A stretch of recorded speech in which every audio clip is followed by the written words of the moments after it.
Seja muito bem-vindo ao canal Mundo da Tecnologia. Hoje tem muito assunto interessante no vídeo, como o cientista David Sinclair, que defende uma ideia que vem ganhando força na ciência. O envelhecimento pode não ser apenas uma questão de tempo, mas sim resultado de processos biológicos que podem ser compreendidos e possivelmente controlados. Pesquisadores do Forschungszentrum Jülich, na Alemanha, estão trabalhando em um dos projetos mais ambiciosos da ciência moderna: criar uma versão digital do cérebro humano, capaz de simular bilhões de neurônios funcionando ao mesmo tempo. Esse tipo de estudo faz parte da chamada neurociência computacional, que busca entender o cérebro usando modelos digitais extremamente complexos. Pesquisadores da Universidade de São Paulo alcançaram um marco histórico na ciência brasileira: o nascimento do primeiro porco clonado em território nacional. O feito aconteceu em um laboratório localizado em Piracicaba, no interior de São Paulo, e representa um avanço importante na área da biotecnologia e da medicina. E se você não quer perder nada que está chegando no mundo sobre tecnologia, se inscreve no canal e ativa o sininho da notificação. Dito isso, bora pro vídeo!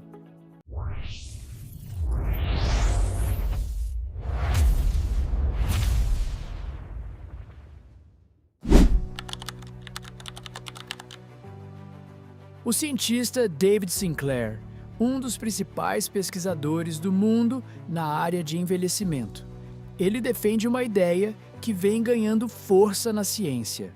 O envelhecimento pode não ser apenas uma questão de tempo, mas sim resultado de processos biológicos que podem ser compreendidos e, possivelmente, controlados. Segundo Sinclair, professor da Harvard Medical School, o envelhecimento está ligado principalmente à perda de informações dentro das células, especialmente no que se refere ao controle dos genes. Ele compara esse processo a um ruído no sistema biológico, onde as células deixam de funcionar corretamente porque perdem a capacidade de ativar e desativar genes no momento certo. Essa teoria ficou conhecida como a teoria da informação do envelhecimento. De acordo com suas pesquisas, o DNA humano permanece relativamente estável ao longo da vida.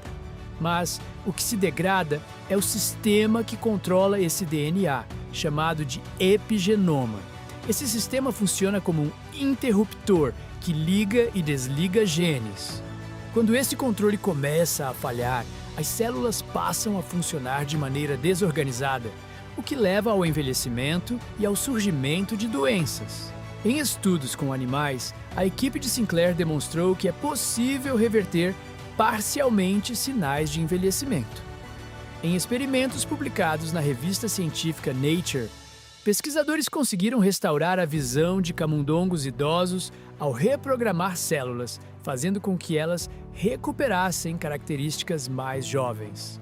Esses resultados sugerem que o envelhecimento pode ser, pelo menos em parte, um processo reversível. Outro ponto importante das pesquisas envolve moléculas como o NAD+, que desempenham um papel fundamental no funcionamento celular. Com o passar do tempo, os níveis dessa substância diminuem, o que pode contribuir para o envelhecimento.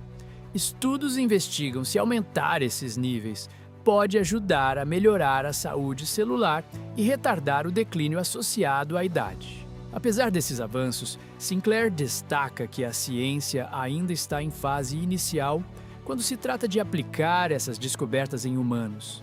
Mesmo assim, suas pesquisas mudaram a forma como o envelhecimento é visto. Não mais como algo inevitável e fixo, mas como um processo biológico que pode ser entendido e no futuro talvez até tratado. Essa nova visão sugere que o maior limite da vida humana pode não ser simplesmente o tempo, mas sim a forma como nossas células funcionam. E isso é algo que a ciência está começando a decifrar agora.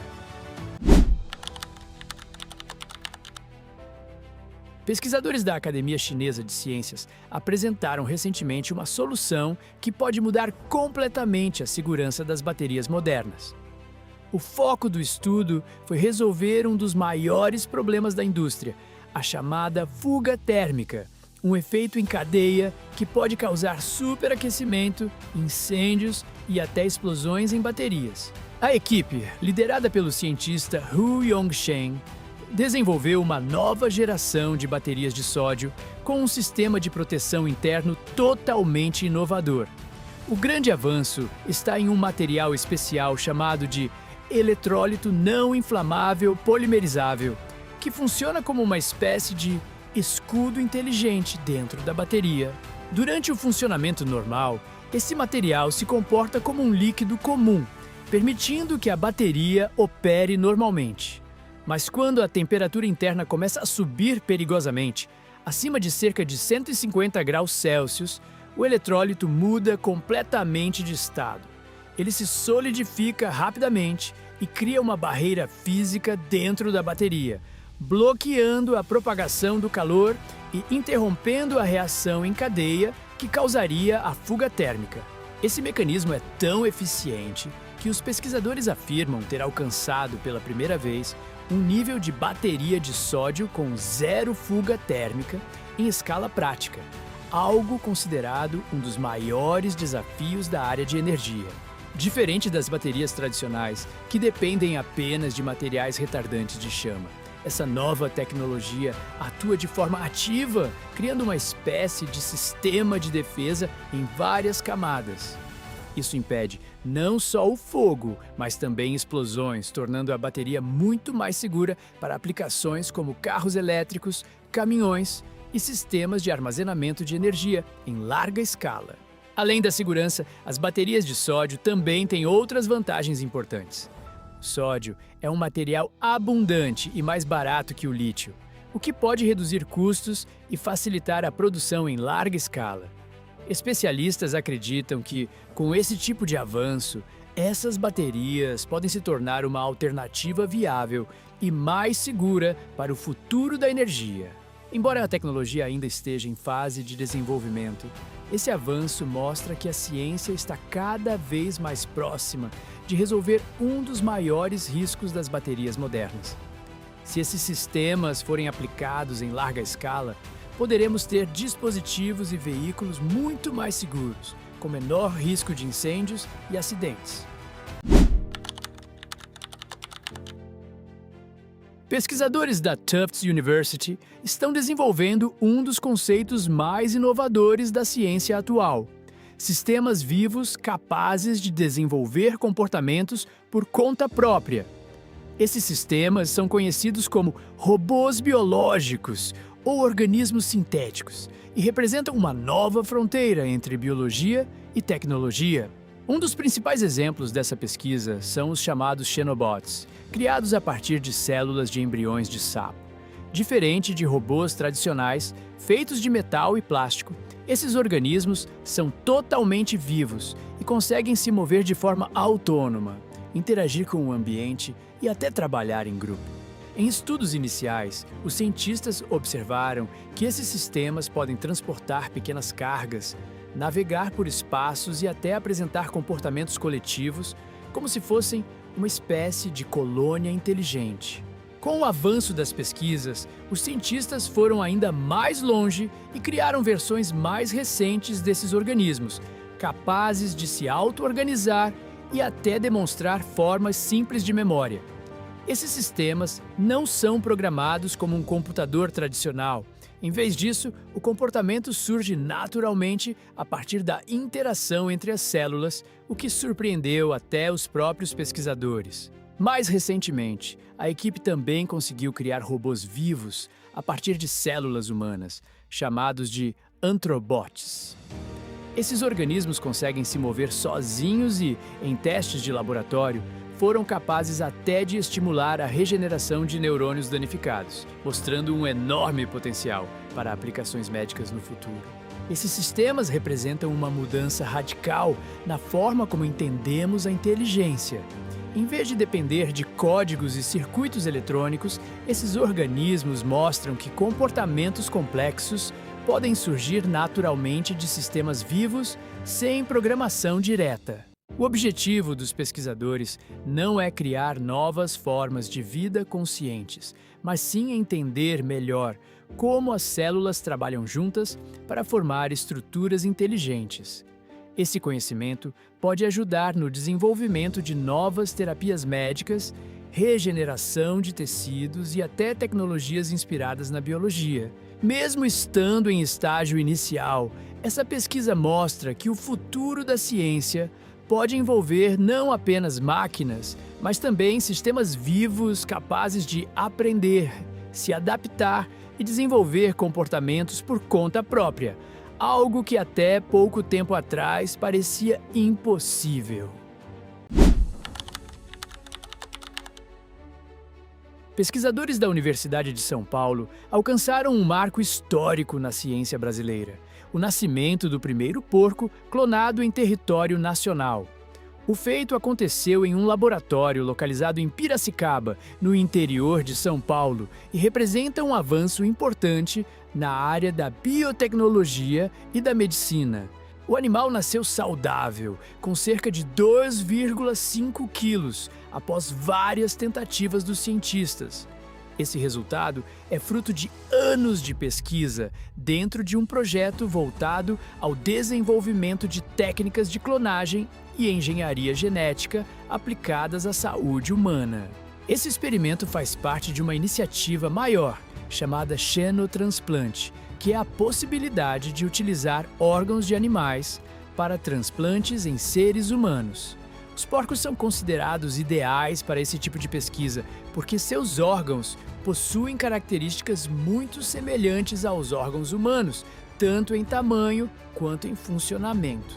O projeto é liderado por cientistas como Silvano Raia e Maiana Zatz e faz parte de um centro de pesquisa da USP que busca soluções para um problema urgente: a falta de órgãos para transplante. Atualmente, dezenas de milhares de brasileiros aguardam na fila por um transplante, e essa tecnologia pode ajudar a reduzir esse número no futuro. Para tornar isso possível, os pesquisadores não apenas clonaram o animal, mas também utilizam técnicas de edição genética para modificar os genes dos porcos. O objetivo é reduzir a rejeição do organismo humano aos órgãos transplantados, um dos maiores desafios dessa área da medicina. O nascimento desse porco clonado é considerado um passo essencial, porque dominar a clonagem permite produzir animais geneticamente modificados em maior escala. Isso abre caminho para que, no futuro, seja possível gerar órgãos compatíveis com humanos de forma mais eficiente e segura. Embora essa tecnologia ainda esteja em desenvolvimento, os especialistas acreditam que ela pode revolucionar a medicina e salvar milhares de vidas. O feito da USP coloca o Brasil em destaque no cenário científico mundial e mostra como a pesquisa pode trazer soluções reais para problemas que afetam milhões de pessoas.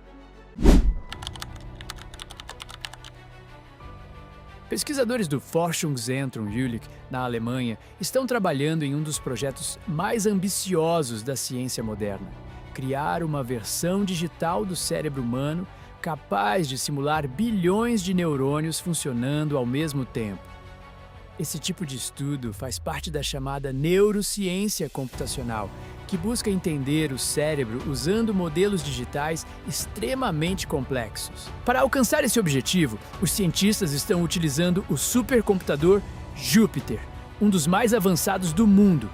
Esse sistema entrou em operação em 2025 e pertence à nova geração de computadores chamada Exascala, capaz de realizar mais de 1 quintilhão de cálculos por segundo, um nível de poder computacional essencial para simular estruturas tão complexas quanto o cérebro humano. O desafio é enorme. O cérebro humano possui cerca de 100 bilhões de neurônios interligados e cada um deles pode se conectar a milhares de outros. Mesmo com supercomputadores, simular essa complexidade sempre foi extremamente difícil. No entanto, avanços recentes mostraram que isso está começando a se tornar possível. Pesquisadores já conseguiram rodar simulações com cerca de 20 bilhões de neurônios ativos, um número comparável ao córtex cerebral humano. Essas simulações utilizam modelos chamados de redes neurais de disparo, que tentam reproduzir a forma como os neurônios reais enviam sinais elétricos uns aos outros. O objetivo não é criar um cérebro consciente dentro de um computador, mas sim entender como essas redes gigantes funcionam, como processam informações e como surgem funções como memória, aprendizado e comportamento. Além disso, os cientistas pretendem integrar diferentes regiões do cérebro em uma única simulação, conectando modelos menores para formar um sistema mais completo. Esse tipo de abordagem pode ajudar a estudar doenças neurológicas, como Alzheimer e Parkinson, além de contribuir para o desenvolvimento de inteligências artificiais mais avançadas. Mesmo com todo esse progresso, os próprios pesquisadores reconhecem que ainda estamos longe de simular um cérebro humano completo com total fidelidade. Mas com o uso de supercomputadores como o Jupyter, a ciência está dando passos gigantescos para entender um dos maiores mistérios da humanidade: como bilhões de neurônios trabalham juntos para gerar pensamentos, emoções e consciência.